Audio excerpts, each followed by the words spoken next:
Welcome to my YouTube channel. आज हम physics unit 1 के जो न्यूमेरिकल रिस्पॉन्स हैं उनको सॉल्व करेंगे। इसमें आपको जो फर्स्ट क्वेश्चन दिया हुआ है उसमें पूछा हुआ है कि right numbers in scientific notation. आपको 3 पार्ट्स उसके दिए हुए हैं, ए, बी एंड सी, और इसको आपने साइंटिफिक नोटेशन में कन्वर्ट करना है। ठीक है, और इसमें आपने ये बात याद रखनी है कि जब भी आपने किसी नंबर को साइंटिफिक नोटेशन में लिखना होता है तो उसका जो स्टैंडर्ड फॉर्म में लेके आना होता है। लाइक हमें साइंटिफिक नोटेशन की जो स्टैंडर्ड फॉर्म है ये या ये, इसमें हमें लेके आना होता है। तो उसके लिए हमें क्या रूल फॉलो करने पड़ते हैं या कौन सी बातें माइंड में रखनी पड़ती हैं।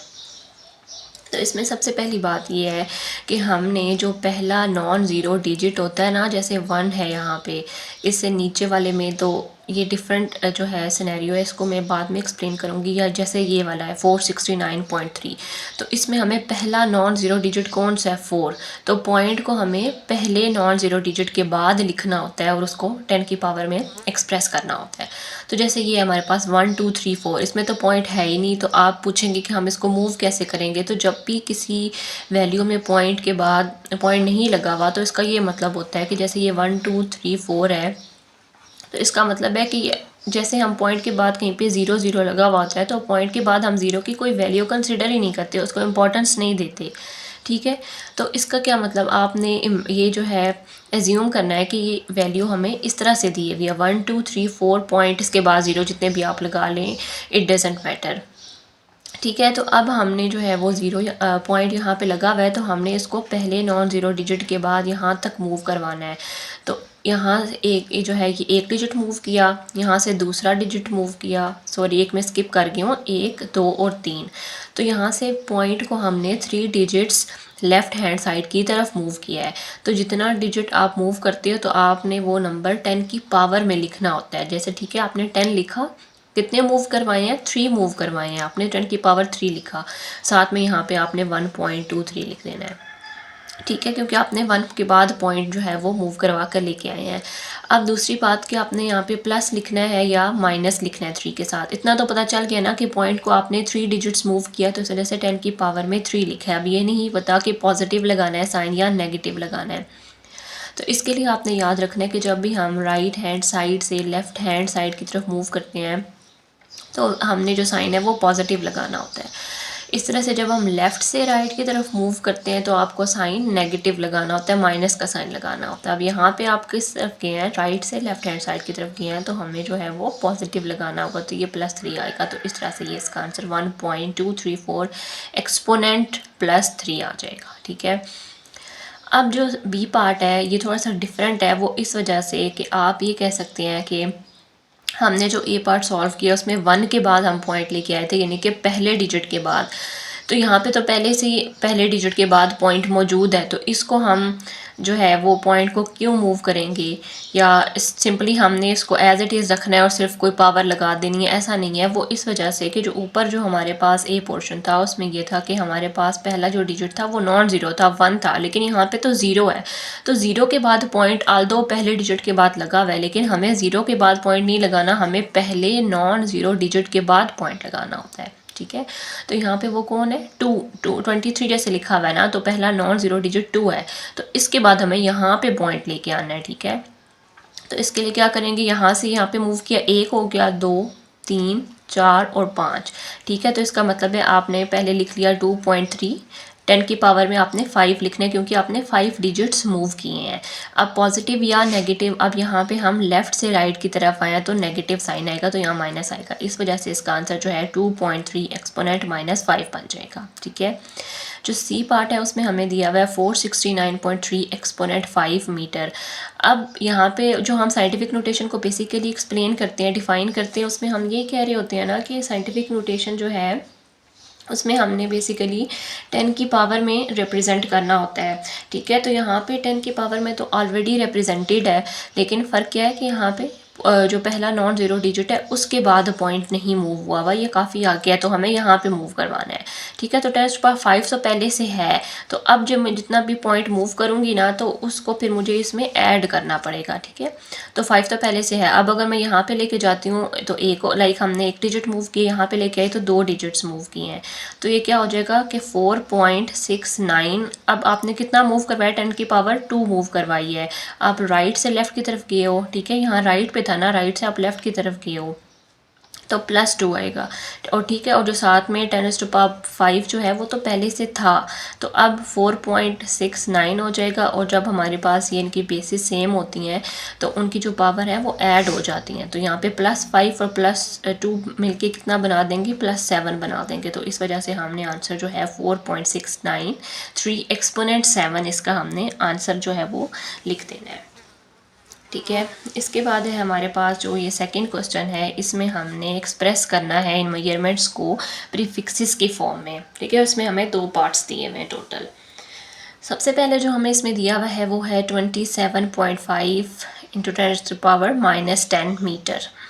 इसमें हमने करना क्या है कि जो हमें यहाँ पे वैल्यू दी हुई है ना, उसको हमने उसके पॉइंट को इस तरह से मूव करवाना है कि वो कोई भी नियरेस्ट प्रीफिक्स की वैल्यू बन जाए। इसके लिए आपको टेबल जो है प्रीफिक्स का वो लाजमी आना चाहिए, आपको टेबल्स वो याद होना चाहिए। ठीक है, ताकि आपको वैल्यू पता हो कि कौन सी प्रीफिक्स की क्या वैल्यू है। तो आप जब तक आपको पता नहीं होगा, लेट सपोज यहाँ पे नैनो के लिए -9 पे आपको लेके आना है, आपको पता ही नहीं है कि -9 अगर आप ले भी आए हो तो वो किसके बराबर है, कौन सी प्रीफिक्स के बराबर है, तो आप आंसर ये नहीं दे सकोगे ना 2.75 नैनोमीटर। ठीक है, तो टेबल आपने लाजमी याद कर लेना है।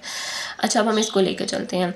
तो यहाँ पे जो है पॉइंट 27.5 के बाद लगा हुआ है, और जो हमारा इन्होंने एक्सपोनेंट दिया हुआ है वो -10 दिया हुआ है। तो अब हम क्या कर सकते हैं कि अगर मैं पॉइंट को इधर से यहाँ पे मूव करवा देती हूँ, ठीक है, तो इसमें क्या होगा कि एक डिजिट मूव करवाया तो 10 की पावर 1 तो 1 आ जाएगी। ठीक है, दूसरी बात प्लस आएगी या नेगेटिव आएगी, वो हम चूँकि यहाँ पे राइट से लेफ़्ट की तरफ जा रहे हैं तो +1 आएगा। तो -10 तो पहले से प्रेजेंट था, अगर -10 और +1 को सॉल्व कर लें तो क्या होता है, माइनस और प्लस माइनस होता है, और जो हमने साइन लगाना होता है वो ग्रेटर वैल्यू का आता है। तो माइनस किसके साथ है, ग्रेटर वैल्यू 10 के साथ, तो साइन माइनस का आएगा, और सॉल्व हम इन दोनों को माइनस से करेंगे तो क्या होगा, -9 मीटर बन जाएगा ये। ठीक है, अब -9 आपको पता होगा प्रीफिक्स में कौन सी वैल्यू है, नैनो है, तो हम 2.75 नैनोमीटर लिख देंगे। तो अगेन मैंने बता दिया, नैनो जो है वो 10 की पावर -9 होती है। जो हमारे पास बी पार्ट है इसमें हमें बोला हुआ है 0.00023 एक्सपोनेंट -2। अब हम इन्हें इसमें पॉइंट को इस तरह से मूव करवाना है कि ये कोई भी नियरेस्ट वैल्यू जो है वो अटेन कर ले। अब हमने क्या किया कि हम जो है 0 को यहाँ से लेकर यहाँ पे मूव करवाया, तो 1 डिजिट 2 3 और 4 जब यहाँ तक आई तो 10 की पावर 4 आ गई। चूँकि हम लेफ़्ट से राइट की तरफ आ रहे थे तो माइनस, इस वजह से हमने ये लगा दिया। -2 ये वाला तो पहले से प्रेजेंट था ना, तो अब -4 और -2 सॉल्व करेंगे तो आंसर -6 आएगा। -6 आपको जब टेबल पता होगा आप उसमें से देख लें, अगर अभी नहीं भी आता तो -6 जो है वो माइक्रो के बराबर होता है, तो इस वजह से हमने माइक्रो सेकेंड लिख दिया है। अब यहाँ पे एक और बात आपके माइंड में आ सकती है कन्फ्यूजन, कि हमारे पास -2 जब है तो -2 से जो नियरेस्ट है वो तो -3 है, जो कि हमारे पास मिली होती है, तो हम उसमें क्यों नहीं कन्वर्ट करें। उसमें हम इजीली कैसे कर सकते थे कि अगर जो है मैं जब हम इस तरफ को मूव करते हैं, लेफ़्ट से राइट की तरफ मूव करते हैं तो हमारे पास वैल्यूज़ नेगेटिव में आती है। -2 पहले से था, तो अगर मैं पॉइंट को सिर्फ एक डिजिट मूव यहाँ पे लेके आती ना तो ये -1 लाइक हमारे पास एक आ जाना था ना। -2 तो पहले से है, तो मैंने 0 को एक और डिजिट पॉइंट को मूव करवाया है तो -1 इसमें शामिल हो जाता, तो -2 और -1 -3 बन जाते, जो कि मिली की हमें प्रीफिक्स मिल जानी थी। लेकिन वो हमने इस वजह से नहीं किया कि हमने पॉइंट को नॉन ज़ीरो डिजिट के बाद लिखना होता है। ये साइंटिफिक नोटेशन में हमें चीज़ें दी हुई है ना, तो हमने स्टैंडर्ड को भी तो यहाँ पे फॉलो करना है। तो अगर हम 0.0023 एक्सपोनेंट -3 करके मिली पे कर देंगे तो वो गलत हो जाएगा। अपने पॉइंट को हमेशा नॉन ज़ीरो डिजिट के बाद लेके आना है, तो इस केस में जब हम उसको लेके आएंगे तो ये माइक्रो के बराबर ही बनता है। ठीक है, नेक्स्ट जो हमें क्वेश्चन दिया हुआ है उसमें क्या बताया हुआ है कि एक बॉय है, उसकी एज जो है वो 15 ईयर्स 2 मंथ 10 डेज़ है। हमने उसकी एज को जो है वो सेकंड्स में कन्वर्ट करना है। इसमें बेसिकली हमें 3 पार्ट्स दिए हुए, एक सेकंड में कन्वर्ट करना है, मिली सेकंड्स में कन्वर्ट करना है और मेगा सेकंड्स में कन्वर्ट। तो सबसे पहले हम सेकंड्स में इसको कन्वर्ट कर लेते हैं। अब बेसिकली आपने देखना ये है कि इन्होंने हमें क्या बोला हुआ है, पहले हमें 15 ईयर्स दिए हुए हैं, 2 मंथ्स दिए हुए हैं, 10 डेज़ दिए हुए हैं। तो हमें ये टोटल एज जो है इसकी, इस पूरी को हमने पहले सेकंड में कन्वर्ट करना है। तो इसके दो तरीके हैं। एक तो ये है कि आप इनको अलग अलग सेकंड में कन्वर्ट कर ले, लाइक 10 डेज़ हैं, 10 डेज़ यहाँ पे लिखे, तो 10 डेज़ को अलग से मैं सेकंड में अगर कन्वर्ट कर दूँ, ठीक है। इसी तरह से 2 मंथ को मैं अलग से सेकंड में कन्वर्ट कर दूँ, और जो 15 ईयर्स हैं उनको मैं अलग से यहाँ पे सेकंड्स में कन्वर्ट कर दूँ, और फिर एंड पे इन सब को ऐड कर दूँ, तो हमारे पास आंसर जो है वो सेकंड्स में आ जाएगा। तो इस तरह से करने में एक इशू ये आएगा कि 2 मंथ और 10 डेज़ वाला तो बिल्कुल ठीक सॉल्व हो जाएगा, आपका यहाँ पे आंसर ठीक आ जाएगा। लेकिन जो ये 15 ईयर्स दिए हुए हैं ना, तो इनके जो हमने बेसिकली देखें, हमारे पास जो हमें वैल्यू दी हुई होती है, जैसे मंथ है तो मंथ से जो छोटी चीज़ है हमने उसमें जाना होता है, ठीक है। जैसे 2 मंथ है, मंथ के बाद छोटी चीज़ डेज़ आती हैं, फिर जो है वो हमारे पास उनके आवर्स आते हैं या मिनट्स आते हैं और सेकेंड्स आते हैं। तो इसी तरह से जब हमारे पास हमें इन्होंने ईयर्स दिए हुए हैं ना, तो ईयर्स में हमने सबसे पहले मंथ्स लेके आने हैं। लाइक 15 ईयर्स हैं तो 15 ईयर्स में 12 मंथ्स होंगे, मंथ्स के बाद डेज़ आते हैं। तो यहाँ पे जो डेज़ निकलेंगे ना, इस तरीके से वो गलत निकलेंगे। क्यों? क्योंकि देखें, मेरी बात सुने, जब इन्होंने हमें एज 15 ईयर्स बताई हुई है, तो आपको लीप ईयर्स का जो एक कॉन्सेप्ट है उसके बारे में पता होगा। लीप ईयर्स क्या होता है? जो एवरी 4 ईयर्स बाद जो है वो आता है। तो जब ये 4 साल का था, अगर हम इसकी एज के हिसाब से देखें 15 ईयर्स, तो पहले जब ये 4 साल का था इसने एक लीप ईयर देख लिया। जब दोबारा ये 4 साल गुजरे और ये 8 साल का था, एक और इसने लीप ईयर देखा, और अगेन जब ये 12 ईयर्स का हुआ तो इसने अगेन एक और लीप ईयर देखा। तो आगे इसकी लाइफ होगी, तो ये जब इसकी 16 ईयर्स एज होगी तो ये एक और लीप ईयर देख लेगा अपनी लाइफ में। तो लीप ईयर में क्या होता है कि हमने उसके जो डेज़ हैं वो 365 नहीं कंसिडर करने होते, वो हमने हमेशा 366 डेज़ उसमें रखने होते हैं फिज़िक्स में, ठीक है। ये हमारे पास स्टैंडर्ड है। जिस तरह से ये स्टैंडर्ड है कि एक ईयर में जो है वो 365 डेज़ होते हैं, सेम उसी तरह से लीप ईयर में 366 डेज़ होते हैं। तो यहाँ मुझे डेज़ निकालने में मसला आ जाएगा, क्योंकि इसने 3 सालों में 366 डेज़ देखे हैं, और बाकी जितने इसके साल 12 ईयर्स हैं उसमें इसने ज़रूर 365 डेज़ जो है वो देखे हैं, ठीक है। तो अब यहाँ पे डेज़ निकालने में जब इशू आ जाएगा ना, तो वो कॉम्प्लेक्स बन जाएगी इस तरह से। तो इसके लिए बेहतर है कि हम पहले 15 ईयर्स को अलग से डेज़ में कन्वर्ट कर लें, मंथ्स को डेज़ में कन्वर्ट कर लें। ये तो है ही 10 डेज़, तो हम पूरे डेज़ को पहले जो है सम कर लेंगे, और फिर एक ही बार उनको हम डेज़ से जो है वो डेज से आवर्स में, और आवर्स से मिनट्स में, और मिनट्स से सेकंड में एक ही बार कन्वर्ट कर लेंगे। वो बहुत इजी हो जाएगा आपके लिए। वरना आप इस तरीके से कर सकते हैं, लेकिन कॉम्प्लेक्स हो जाएगा। ये बात आपने जहन में रखनी है कि उसने 3 लीप ईयर जो गुजारे हैं, तो उन लीप ईयर्स में उसके ये जो डेज़ हैं वो 366 हैं। तो 3 सालों तक, 3 सालों के जो डेज़ थे ना वो 366 हैं। तो 3 से हमें उनको मल्टीप्लाई करना होगा, तो बाकी जो 12 बच जाते हैं वो 365 से मल्टीप्लाई होंगे, क्योंकि उसने 12 सालों में 365 डेज़ गुजारे हैं, ठीक है।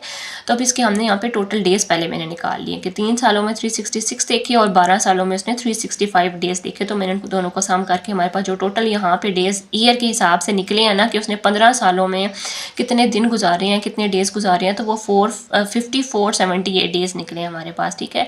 इसी तरह से यहाँ जब मंथ में आ जाए तो मंथ में मैं देख लेती हूँ टोटल डेज़ पहले कितने हैं, ठीक है। हम सेकंड को, जब इसको हमने सेकंड में नहीं कन्वर्ट अभी किया, तो इनको भी हम नहीं करते, हम एक ही तीनों के लिए प्रोसेस लेके चलेंगे, ठीक है। तो आपने ये वाला जो स्टेप है ये नहीं करना, मैंने आपको इसकी एक्सप्लेनेशन दे दी है। तो हमारे पास डेज निकालने के लिए 2 मंथ हैं, तो 2 मंथ में हम उसको 30 से मल्टीप्लाई कर लेते हैं। मंथ्स के लिए हम हमेशा स्टैंडर्ड फिजिक्स में 30 लेते हैं। आपने ये नहीं देखना कि 31 कभी आता है तो आप 31 उसमें लें, कभी 30, तो हमने हमेशा स्टैंडर्ड 30 लेना होता है। तो यहाँ पे डेज़ निकालने के लिए हम 2 से 30 को मल्टीप्लाई करेंगे, तो ये 60 डेज़ यहाँ पे आ जाएंगे। और अगेन हमें यहाँ पे तो 10 डेज़ पहले ही दिए हुए हैं, तो डेज़ को हमने फ़िलहाल एज इट इज़ रखना है। तो अब हमारे पास ये तीनों की जो वैल्यू है वो डेज़ में आ चुकी है। इसके 5478 डेज़, इसके 60 डेज़, इसके 10 डेज़। अब हम इन तीनों डेज़ को सम करेंगे, तो वो हमारे पास ये क्या आ जाते हैं, 48 डेज़ आ जाते हैं, डेज़ हैं। अब डे से हमने, इन्होंने हमें क्या बोला था, हमने एज उसकी सेकंड्स में लेके आनी है। तो डे से सेकंड में कैसे जाएंगे, ये एज इट इज़ हमने डे की वैल्यू लिखी। एक डे में, डे से छोटी चीज़ कौन सी आती है, आवर्स आते हैं। तो एक दिन में कितने आवर्स होते हैं, 24। तो 24 को हम इसे मल्टीप्लाई करेंगे, तब हमें पता चलेगा कि 48 डेज़ में कितने आवर्स होते हैं, ठीक है। आवर्स के बाद हमने देखना है कि इसमें मिनट्स कितने गुजारे हैं, तो उसको 60 से मल्टीप्लाई इस वजह से करना पड़ेगा। फिर मिनट से हमने सेकंड में जाना है तो अगेन 60 से मल्टीप्लाई करेंगे तो हमारा जो आंसर है वो ये आ जाएगा 479347200 सेकेंड्स। आप चाहें तो इसको वो उसमें साइंटिफिक नोटेशन में भी ईजिली कन्वर्ट कर सकते हैं। ठीक है, तो ये हमारे पास सेकंड्स में इसका आंसर आ जाएगा। इसके बाद है हमारा जो बी पार्ट में हमें जो है मिली सेकंड्स में कन्वर्ट करना है। मिली सेकंड्स मैंने जस्ट आपको रेफरेंस देने के लिए कि मिली जो हमारी प्रीफिक्स है वो 10⁻³ के इक्वल होती है, इसलिए मैंने यहाँ पे -3 लिख दिया। अच्छा, अब इस तरह के जो क्वेश्चंस होते हैं कि हमने सेकंड्स को मिली सेकंड्स में कन्वर्ट करना है या किसी बड़ी वैल्यू मेगा सेकंड में कन्वर्ट करना है या सेम इस तरह से किलोमीटर को मीटर में, मीटर से किलोमीटर में, तो उसके लिए जैसे हम अपनी छोटी क्लासेस में एक स्टैंडर्ड ले आते थे ना कि हमें पता हो कि एक चीज़ की प्राइस कितनी है। जब हमें एक चीज़ की प्राइस पता है तो हमने जितनी भी लेनी है हम इजीली उससे मल्टीप्लाई कर लेते थे। लाइक 1 kg की कोई भी चीज़ है उसकी अगर प्राइस जो है 500 है तो आपको जितनी kgs लेनी है आप इजीली उसको 500 से मल्टीप्लाई कर लेते हो। सेम इन क्वेश्चन को हम इस तरीके से बहुत ईजीली कर सकते हैं। वो इस तरीके से कि जब हमें ये पता होगा, हम बेसिकली सेकंड्स के साथ डील कर रहे हैं ना, हमारे पास अभी जो ऊपर आंसर है वो सेकंड्स में आया और इन्होंने हमसे एक क्वेश्चन में भी यही सेकंड, मिली सेकंड और मेगा सेकंड का पूछा हुआ है। तो जब हमें ये पता है कि एक सेकंड में कितने मिली सेकंड्स हैं तो हम इजीली जो हमारे सेकंड्स निकले हम उन सेकंड्स को मिली सेकंड में कन्वर्ट कर सकते हैं। इन्होंने हमें ये एक जो है वो स्टैंडर्ड चीज़ पता है कि एक सेकंड में 1000 मिली सेकंड्स होते हैं। ये चीज़ आपने याद रख लेनी है, एक सेकंड में 1000 मिली सेकंड्स होते हैं। ठीक है, तो आपको कितने सेकंड्स को मिली सेकंड में कन्वर्ट करना है आप इजीली यहाँ पे वो लिख दो जितने भी आपको सेकंड्स कन्वर्ट करने हैं। तो 1 सेकंड में चूँकि 1000 मिली सेकंड्स थे तो इतने सेकंड्स में हम लेके जाने के लिए उसको दोनों को आपस में मल्टीप्लाई कर लेंगे तो ये हमारे पास आंसर जो है वो मिली सेकंड्स में आ जाएगा। और आप इसको फिर साइंटिफिक नोटेशन में भी लिख सकते हैं ईजीली। इसके बाद जो हमारा सी पार्ट है ना, उसमें हमें जो है वो मेगा सेकंड्स के बारे में इन्होंने पूछा हुआ है कि मेगा सेकंड में आप उसको कन्वर्ट करें। वैसे जो मेगा की प्रीफिक्स है वो 10⁻⁻6 के इक्वल होती है। ठीक है, अब हम ये बता रहे हैं, देखें एक मेगा सेकंड जो है ना, मेगा देखें सेकंड जो था ना और जो मिली सेकंड था, मिली सेकंड एक छोटी वैल्यू है। ठीक है, तो एक सेकंड में बहुत ज़्यादा मिली सेकंड्स हो रहे थे, लेकिन जो मेगा सेकंड है ना वो बड़ी वैल्यू है। इसका क्या मतलब है कि काफ़ी मेगा सेकंड्स मिल के एक छोटा सा सेकंड्स उन्होंने बनाए हुए होंगे, उसमें ज़्यादा सारे सेकंड्स प्रेजेंट होंगे। तो एक मेगा सेकंड में 10⁻6 सेकंड्स आते हैं। ठीक है, बड़ी वैल्यू है, इसमें काफ़ी ज़्यादा सेकंड्स प्रेजेंट है। तो अब चूँकि हमने ये बोल दिया कि 10⁻6 सेकंड्स जो है वो एक मेगा सेकंड बनाते हैं, अब हमें चाहिए एक सेकंड कितना मेगा सेकंड बनाता है। तो यहाँ से हम कर नहीं सकते कि ये 10⁻6 सेकंड्स 1 मेगा सेकंड के बराबर है, तो यहाँ से 1 सेकंड अगर निकालना है तो 1 मेगा सेकंड और ये 10⁻6 यहाँ पे आके डिवाइड हो जाएगा। तो ये जो फॉर्म है ये हमारे पास 1 सेकंड के लिए आ चुकी है मेगा सेकंड्स निकालने के लिए। तो अब मुझे जितने भी सेकंड्स दिए थे मैं उनको ईजिली मेगा सेकंड में कन्वर्ट कर सकती हूँ। तो बताने का मकसद है कि आप इन क्वेश्चन को करने के लिए आसान तरीका ज़्यादा ये है कि आप उसको 1 सेकंड की फॉर्म में पहले कन्वर्ट कर लें, फिर आपको जितने भी सेकंड में अपने कन्वर्ट करना है आप उनको मल्टीप्लाई या डिवाइड कर सकते हैं इजीली। ठीक है, तो यहाँ से 1 सेकंड की फॉर्म 1/10⁻6 मेगा सेकंड आ चुकी थी।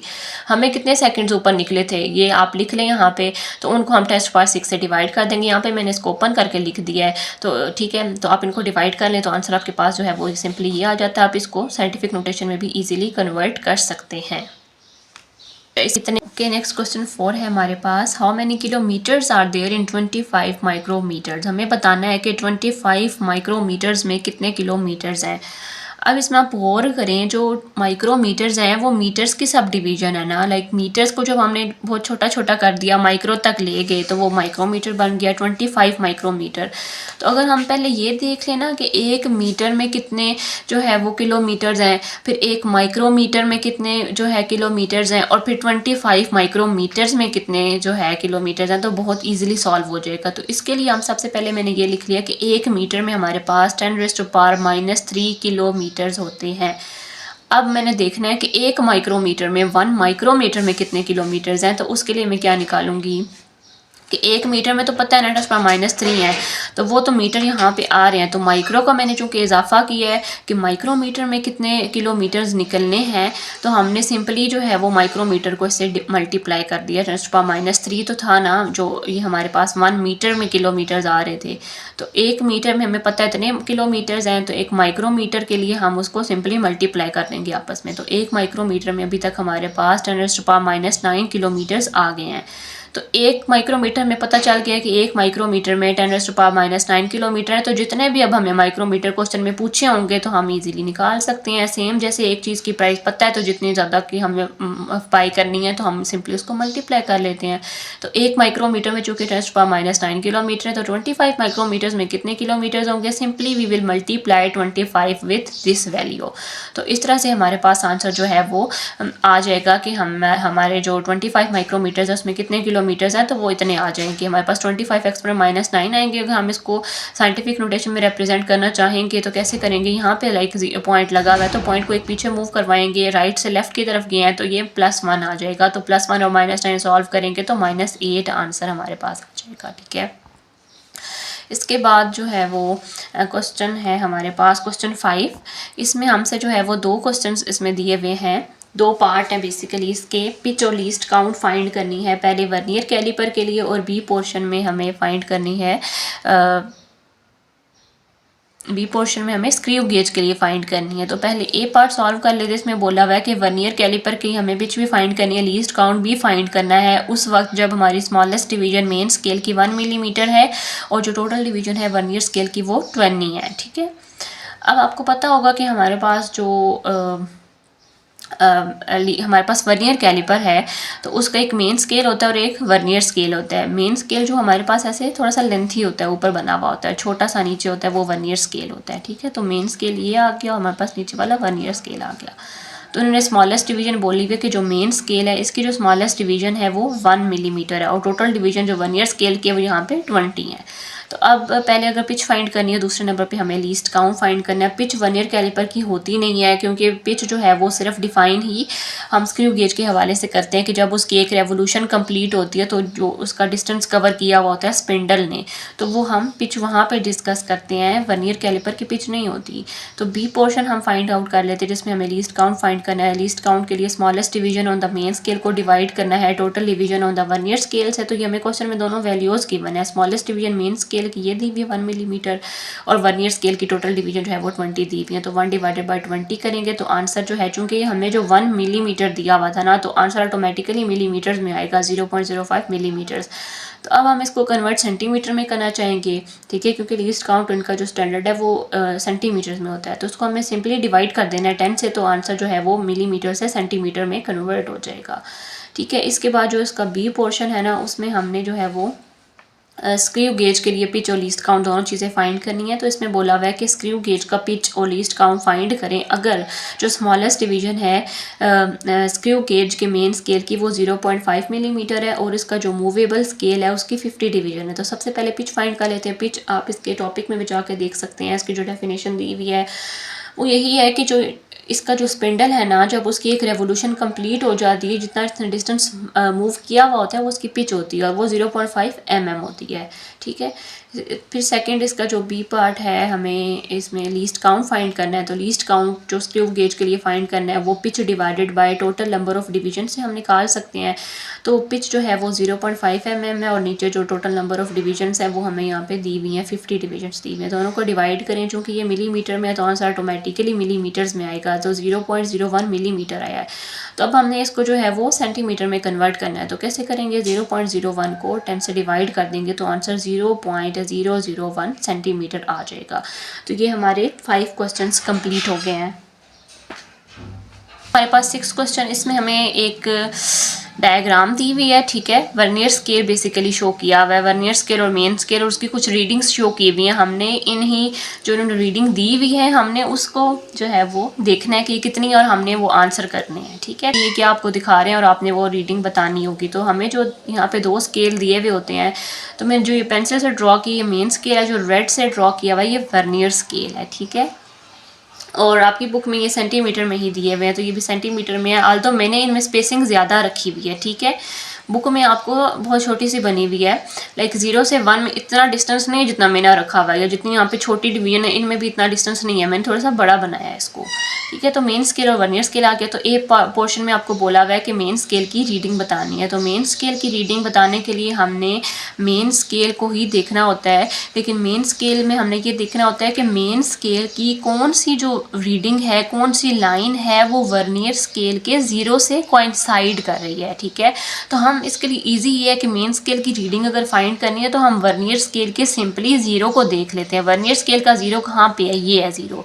अब हम देख लेंगे कि वर्नियर स्केल का 0 ऊपर वाले मेन स्केल की कौन सी लाइन के साथ ज्वाइन हो रहा है। तो जो आपकी बुक में बना हुआ है ना, वो इस 2.5 के साथ उन्होंने कोइंसाइड करके दिखाया हुआ है। तो हमें उन्होंने बेसिकली यही मेजरमेंट दिखाई हुई है और हमने इसको रीड करके बताना है कि क्या है। तो आपकी बुक में अगर आप गौर से देखेंगे तो वो 2.5 के साथ ही कोइंसाइड कर रहा है। ये छोटी जो डिवीजन है वो 2.5 है, ये 2 है तो ये 2.1 है, 2.2, 2.3, 2.4 और ये 2.5, फिर ये 2.6, 2.7, 2.8, 2.9 और यहाँ पे 3.0 कंप्लीट हो जाता है, ठीक है। तो ये 0 वर्नियर स्केल का वो मेन स्केल की 2.5 लाइन के साथ ज्वाइन हो रहा है, तो मेन स्केल की रीडिंग 2.5 आ जाएगी, ठीक है। मेन स्केल की रीडिंग लेने के लिए वर्नियर स्केल के 0 को देखना है आपने। इसके बाद बी पोर्शन में आपने ये बताना है कि वर्नियर स्केल की मेन स्केल की reading coinciding with vernier scale, कि मेन स्केल की और कौन सी रीडिंग है जो वर्नियर स्केल के साथ ज्वाइन कर रही है, कोइंसाइड कर रही है, एक्सेप्ट 0। ये तो 0 2.5 से ज्वाइन कर रहे थे ना, 0 के अलावा कौन सी लाइन है या कौन सी रीडिंग है जो ज्वाइन कर रही है, कोइंसाइड कर रही है। तो वो जो आपकी बुक में जिस तरह से दिया हुआ है ना, रीडिंग दिखाई हुई है, तो वो एग्जैक्टली उसमें 8 जो है वो मैच कर रही होती है। तो इस वजह से हम यहाँ पे 8th लाइन बता देंगे, ठीक है।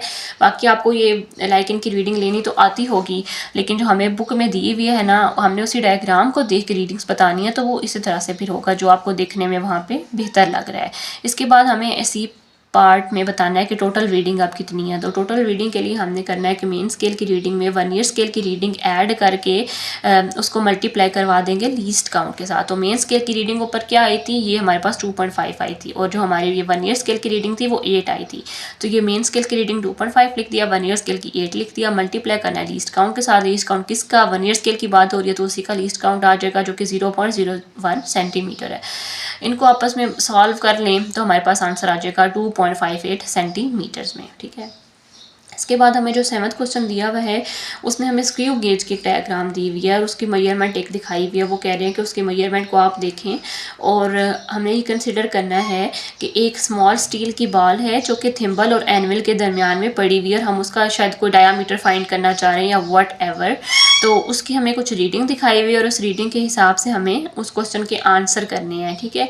अब आप देख लें, ये जो हमें यहाँ पे डायग्राम दिखाई हुई है, यहाँ पे थिम्बल दिखाया हुआ है, ये जो ये चीज़ है ये हमारा सर्कुलर स्केल है, ठीक है। और ये वाली जो हमारे पास पार्ट आ रहा है ये मेन स्केल है।